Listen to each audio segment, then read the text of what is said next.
नमस्कार मित्रों, मैं प्रदीप बड़जाती एक बार फिर से आप सभी का स्वागत करता हूं आपके अपने परिवार नवजीवन क्लासेज पर। साथियों, मैं एक बार फिर आप सभी के सामने हाजिर हूं एक और साइंस का बेहतरीन टॉपिक लेकर, जिससे आपको आज मैं ऐसे तरीके से आपको पूरा शरीर खंगालेंगे। आज कहने का मतलब सीधा सा है कि कंकाल तंत्र के बारे में बात करेंगे हम आज, और कंकाल तंत्र के बारे में भी ऐसी ऐसी जानकारियां प्राप्त करेंगे कि जो डायरेक्ट एग्जाम की दृष्टि से पॉइंट ऑफ व्यू क्वेश्चन उठाएंगे, बिल्कुल एज ए टीज। सबसे पहले तो हम यही बात कर लेते हैं कि कंकाल तंत्र होता क्या है। तो इसकी सीधी सी एक ही डेफिनेशन है कि जो शरीर का जो ये ढांचा है ना, कहने का मतलब शरीर की संरचना और शरीर के बनाने में जो मदद करता है उसे ही पूरा बोल देते हैं कंकाल तंत्र। शरीर को बनाने में, एक निश्चित आकृति प्रदान करने में, शरीर को सहारा प्रदान करता है, उसे ही बोलते हैं कंकाल तंत्र। कंकाल तंत्र होता है, यह कंकाल तंत्र किससे बनता है? अस्थि और उपास्थि से मिलकर बना होता है। अस्थियां होती हैं वो कठोर होती हैं, उपास्थियां होती हैं वो लचीली होती हैं। कहने का मतलब सीधा सा ये है कि अस्थियों की कठोरता किस वजह से होती है? कैल्शियम फॉस्फोरस के कारण, और ये होती है कैल्शियम कार्बोनेट के कारण लचीली होती है। ठीक है जी। वयस्क मनुष्य में अस्थियां, वयस्क मनुष्य में तो आपको सबको ही पता है कि 206 होती हैं, लेकिन नवजात में और भ्रूण में और भ्रूण अवस्था में, नवजात और भ्रूण अवस्था, एक चीज और बताता हूं कि जब हम भ्रूण अवस्था में होते हैं ना, तब हम में अस्थियों की संख्या ज्यादा होती है और धीरे धीरे कम क्यों हो जाती है। इसके बारे में क्या आपने कभी जानने का प्रयास किया है क्या? नहीं किया? मैं बताता हूं। जैसे कि जब भी हम भ्रूण होते हैं या नवजात होते हैं ना, तब हम में अस्थियों की संख्या ज्यादा होती है। जैसे जैसे हमारा शरीर ग्रोथ करता है ना, वैसे वैसे वैसे वैसे वो जुड़कर एक दूसरे के साथ जुड़ जाती हैं और उसके बाद अस्थियां ग्रोथ करती है, जिसके कारण जैसे जैसे हम वृद्धावस्था की ओर जाते हैं ना, वैसे वैसे ही अस्थियों की संख्या भी कम होने लगती है, क्योंकि वो एक दूसरे के साथ जुड़ जाती है और बहुत सारी अस्थियां क्या हो जाती हैं? नष्ट हो जाती है। अच्छा, कैसे वो बताता हूं। नवजात शिशु में तो होती है 270, और जब भ्रूण होता है ना, उसमें होती है लगभग 307 अस्थियां होती हैं, और वयस्क में 206 अस्थियां होती हैं। मानव का टेम्परेचर भी बता देता हूं मैं साथ ही आपको। मानव का, हमारे कहने का मतलब सीधा सा अपने शरीर का बता रहा हूं मैं। अपने शरीर का टेम्परेचर क्या होता है? वो होता है 37 डिग्री सेंटीग्रेड या 98.6 डिग्री फ़ारेनहाइट या 310 केल्विन। ये होता है। कोई सा भी एक जान आरपीएफ में पूछा हुआ है ये 98.6 डिग्री फ़ारेनहाइट, एग्जाम में डायरेक्ट आया हुआ है। अब मैं आपको बताता हूं कि अपने कंकाल तंत्र के बारे में। सबसे पहले तो बात करते हैं इसी हाथ की। सबसे पहले तो हम हाथ की अस्थियों की बात करते हैं। हाथ की अस्थियों में सबसे पहले तो मैं आपको थोड़ा समझा देता हूं। जो हमारा कंधा होता है, कंधे से लेकर कोहनी तक एक अस्थि होती है, उसको क्या कहते हैं? उसको कहते हैं ह्यूरोइड। क्या बोलते हैं इसको? ह्यूमरस, सॉरी ह्यूमरस बोलते हैं इसको। ह्यूमरस। यहां पर होती है रेडियस और अल्ना। कौन कौन सी होती है? इस तरफ तो होती है, अंगूठे की तरफ तो होती है रेडियस, और अंगुलियों की तरफ, फ्लेंजेंस की तरफ क्या होती है? अल्ना। बता देता हूं। कंधे से कोहनी,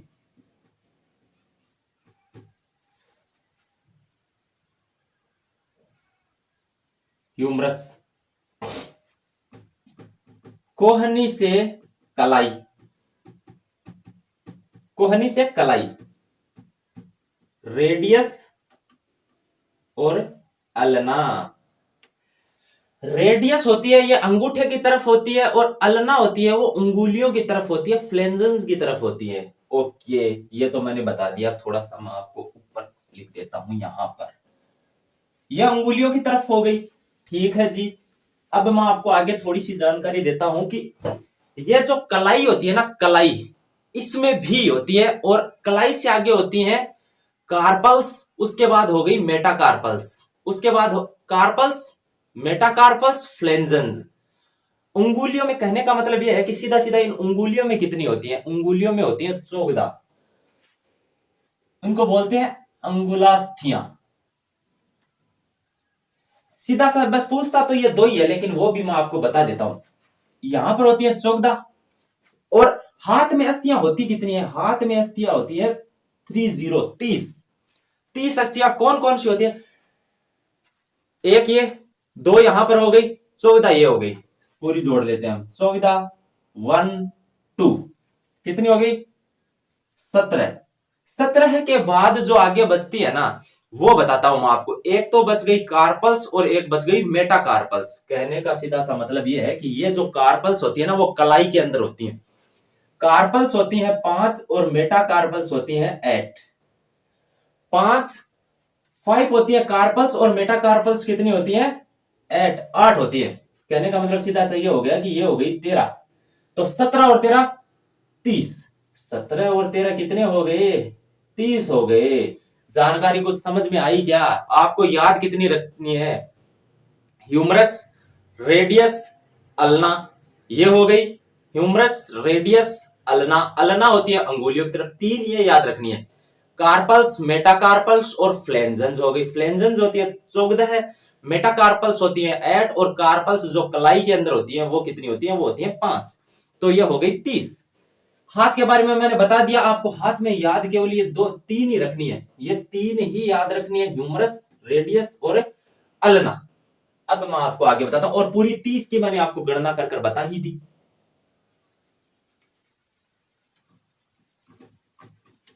अब थोड़ी सी आगे और जानकारी लेते हैं पैर के बारे में। पैर पर चलते हैं भैया। फिर मैं आपको खोपड़ी के बारे में भी बताऊंगा, आपके फेसियल के बारे में सब जानकारी लेंगे। पैर की अस्थियां, पैर अस्थियां, पैर की अस्थियां जो होती है ना, वो एक तो होती है हमारे कुल्ले से लेकर घुटने तक, फीमर बोलते हैं जिसको, फीमर बोलते हैं। एक तो ये हो गई फीमर। अब घुटने से लेकर नीचे जो टखना होता है ना, एंकल, वहां तक 2 होती हैं। घुटने से पैर 2 होती है। वो कौन सी होती है? एक तो होती है टीबिया। कौन सी बिया? टीबिया। और एक होती है फिबुला।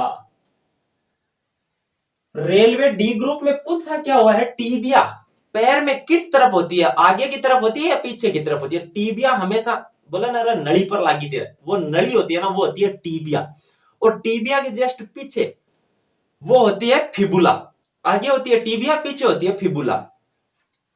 अच्छा, जो हमारा घुटना होता है ना, घुटने, घुटने में नहीं बताई, घुटना, इस घुटने में भी एक होती है। वो कौन सी होती है? पटेला। कौन सी ला? पटेला।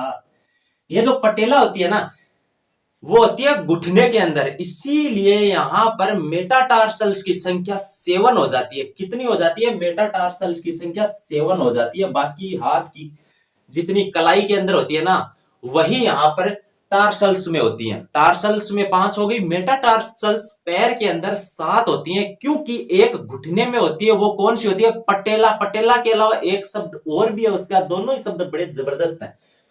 एक तो है पटेला, क्या ये घुटने के अंदर जो होती है ना, उसकी जानकारी बता रहा हूं मैं आपको। घुटने में एक, पैर के घुटने में एक तो होती है पटेला, दूसरी को बोलते हैं, उसी का अन्य नाम है जानू फलक। पटेला या क्या बोलते हैं? जानू फलक बोलते हैं उसको। पटेला या जानू फलक, दोनों ही नाम बड़े ही जबरदस्त नाम है भाई। पटेला या जानू फलक, दोनों ही नाम सोच समझ के रखे गए हैं। अच्छा, पटेला या जानू फलक, ये पैर के बारे में बता दिया। मेटाटार्सल्स की संख्या 7 होती है, क्योंकि एक घुटने में होती है, उसका क्या नाम होता है? पटेला। इंपॉर्टेंट कौन सी है? Tibia, fibula. टीबिया आगे की तरफ होती है पैर में, फिबुला पीछे की तरफ होती है। टीबिया फिबुला होती कहां है? घुटने से पैर के बीच में होती है टीबिया फिबुला। ये हो गई। दूसरी, फीमर कुल्ले से लेकर घुटने तक होती है, उसको फीमर कहते हैं शरीर की। ये तो आपको पता ही है, क्या बताना, सबसे लंबी है। ये हो गई। घुटने के अंदर पटेला होती है। कौन सी अस्थि होती है? पटेला, जिसका अन्य नाम भी पूछ सकता है आपको, जानू फलक जी। सरो गयो सरो नाम सुने तो था। हाँ, अब आगे बढ़ते हैं। पैर की भी हो गई। एक होती है सुंदरता के लिए, सुंदरतम, शरीर की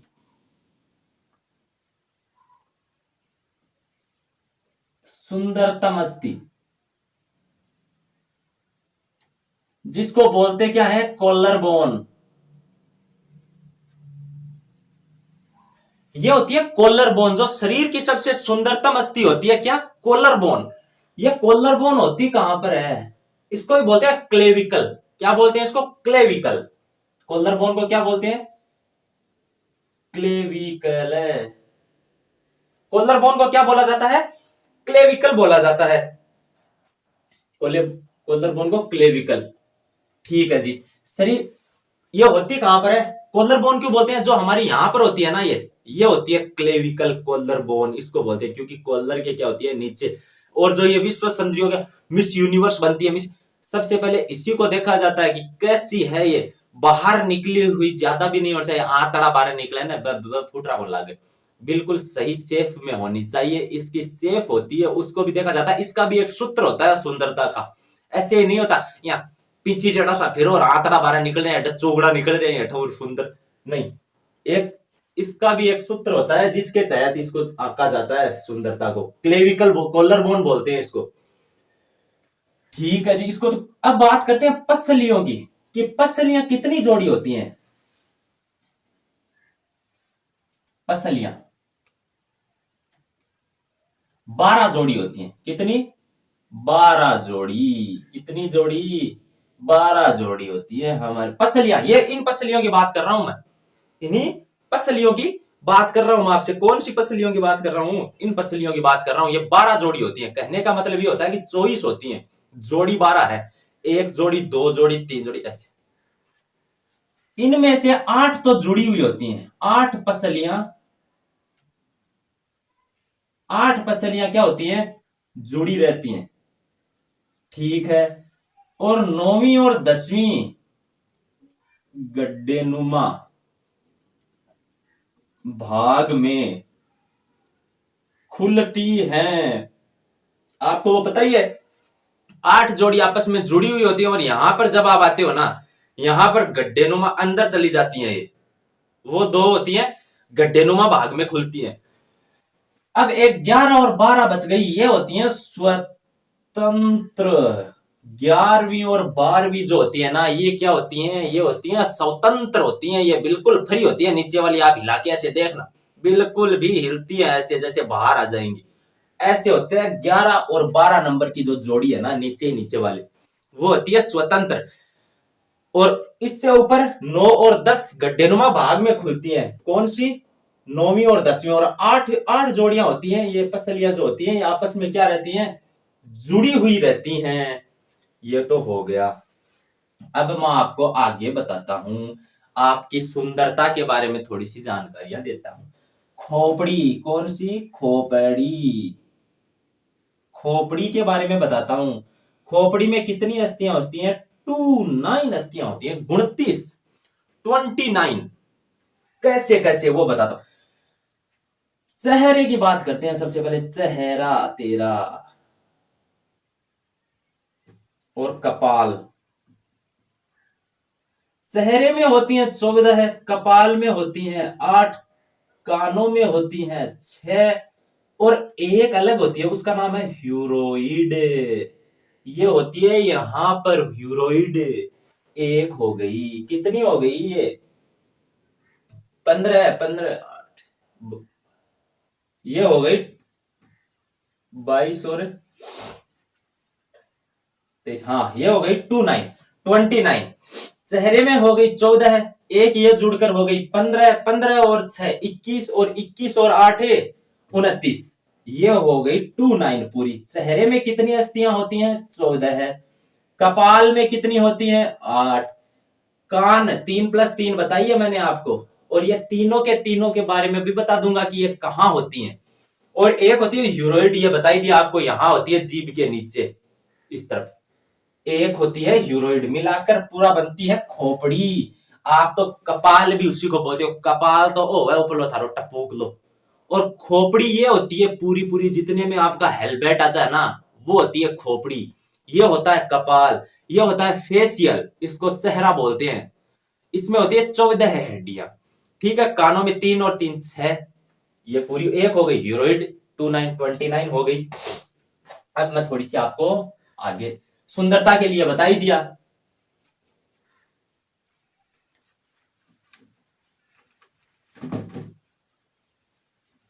अब आगे बात करते हैं भाई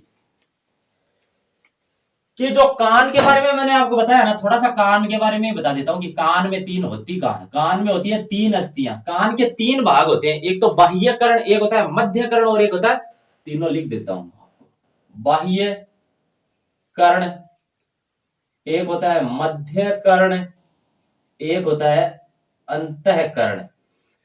बाह्य कर्ण में कोई नहीं होती, अंतःकरण में कोई नहीं होती, लेकिन जो मध्य, ये जो तीन अस्थियां होती है ना, ये मध्य कर्ण में पाई जाती है। कहां पाई जाती है? मध्य कर्ण में पाई जाती है। तीनों के बारे में मैंने आपको बता दिया कि तीनों अस्थियां कहां पर पाई जाती है? मध्य कर्ण में पाई जाती हैं। मध्य कर्ण में कितनी होती है? तीन होती है। वो क्या है कि लाइट आ नहीं रही है साथियों, इसलिए मैं चेक कर रहा था कि लाइट आई या नहीं आई। आई थी लेकिन वापस चली गई। मध्य कर्ण में मैंने आपको बताई दी तीन होती है। मध्य कर्ण में, बाह्य कर्ण में नहीं होती, अंतःकरण में नहीं होती, मध्य कर्ण में होती है तीन। कौन सी होती है? मेलियस, एक तो हो गई मेलियस, एक हो गई इनकस, एक हो गई स्टेपिस। स्टेपिस, ये तीनों होती है ना, ये तीनों पाई जाती है मध्य कर्ण में। एक दो तीन, ये तीनों मध्य कर्ण में होती हैं। ठीक है, ये भी बता दिया। अब बताता हूं मैं आपको रीढ़ की हड्डी के बारे में। रीढ़ की हड्डी, या इसको ही बोलते हैं कैसेरुक दंड। इसका एक सूत्र है और वो सूत्र पूछा गया है एसएससी जीडी में। वो सूत्र पूछा जा चुका है। इसका क्या सूत्र होता है? एक इसका सूत्र होता है C7T12L5S5CD4। C7T12L5S5 और CD4, क्या है ये सूत्र? हाँ, तो 12 बज गई होली, पूछा गया है। उन्हीं क्वेश्चनों में 12 बजती है तुम्हारे, जो तुमको नहीं आता है लेकिन वो पूछा जाता है एग्जाम में, और फिर होता है खटाऊ पूछ लियो, यहीं से पूछा जाता है। कैसा होता है ये बताता हूं मैं आपको। सबसे पहले तो इसकी बात करते हैं। ये जो C7 है ना, ये रीढ़ की हड्डी की बात कर रहा हूं। रीढ़ की हड्डी में कितनी होती हैं पसलियां, कितनी जो अस्थियां होती हैं वो होती हैं अस्थियां, 33 अस्थियां होती हैं। वो 33 अस्थियां ऐसे ही होती हैं। कहीं बहुत सी जगहों पर आपने 26 या 23 भी पढ़ा होगा, लेकिन ऊपर और नीचे वाली जो टुकड़ों में होती हैं उनको नहीं बताया जाता, एक साथ ही बता दिया जाता है। वो मैं आपको बताता हूं कि कैसे। जो ये C7 है ना, ये अपनी गर्दन से लेकर, और ये हो गया अपनी वक्ष, वक्ष का मतलब होती है छाती, यहां तक होती है C7। यहां तक 7 हड्डियां या 7 अस्थियां होती हैं। ये हो गई। जो अपना वक्षीय भाग होता है उसमें होती है 12 अस्थियां। ये हो गया लंबर। लंबर कहने का मतलब पेट की सिधाई के अंदर होती है 5। और ये हो गया त्रिक, इसको बोलते हैं त्रिक। ये त्रिक भाग होता है और इसको बोलते हैं अनुत्रिक।